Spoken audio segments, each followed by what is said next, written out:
Hello বন্ধুরা, আজ থেকে 2-3 বছর আগেও বাজেট স্মার্ট ওয়াচের এক বিশাল ক্রেজ ছিল। 1 থেকে 3 হাজার টাকার মধ্যে ঘড়ি কিনলে তাতে হার্ট রেট, অক্সিজেন লেভেল, এমনকি কল করার সুবিধাও পাওয়া যেত। কিন্তু 2026 সালে এসে দেখা যাচ্ছে এই বাজেট স্মার্ট ওয়াচের বাজার একদম ধসে পড়েছে। আজ আমরা আলোচনা করব কেন বাজেট স্মার্ট ওয়াচের দিন শেষ হয়ে আসছে এবং কেন আপনার এখন এগুলো কেনা উচিত নয়। প্রথমত, একই আছে পুরনো প্রযুক্তি। আপনি কি লক্ষ্য করেছেন বাজারে থাকা বেশিরভাগ সস্তা স্মার্ট ওয়াচ দেখতে প্রায় একই রকম? এর কারণ হলো এগুলো মূলত চীনের গুটি কয়েক কারখানায় তৈরি হয়। বিভিন্ন কোম্পানি সেখান থেকে একই হার্ডওয়্যার কিনছে এবং শুধু নিজেদের লোগো লাগিয়ে বাজারে ছাড়ছে। এতে করে নতুন কোনো ইনোভেশন নেই, শুধু প্যাকেজিং বদলায়।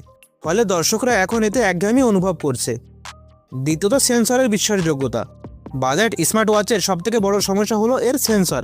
মেডিকেল গ্রেড সেন্সর যেখানে খুব দামি, সেখানে 3000 টাকার ঘড়িতে নিখুঁত রেজাল্ট আশা করা ভুল। অনেক ক্ষেত্রে দেখা গেছে টেবিল বা কোনো জড়বস্তুর উপর ঘড়িটি রাখলেও সেটি হার্ট রেট বা SpO2 রেজাল্ট দেখাচ্ছে।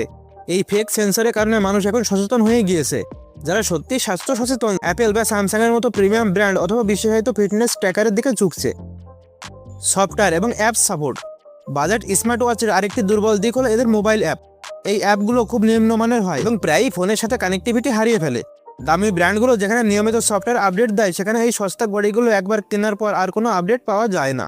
এতে করে ফোনের নতুন ফিচারের সাথে ঘড়িটি তাল মেলাতে পারে না। আরেকটি বিষয় হলো এর কোনো সেকেন্ড হ্যান্ড ভ্যালু নেই। একবার কেনার পর এটি কয়েক মাস ব্যবহার করলেই এর রিসেল ভ্যালু শূন্য হয়ে যায়। সবাই এখন বুঝতে পারছে যে প্রতি বছর 3000 টাকা দিয়ে একটা সস্তা ঘড়ি কেনার থেকে একবারে 10 থেকে 15,000 টাকা খরচ করে একটি ভালো স্মার্ট ওয়াচ কেনা অনেক বেশি সাশ্রয়ী।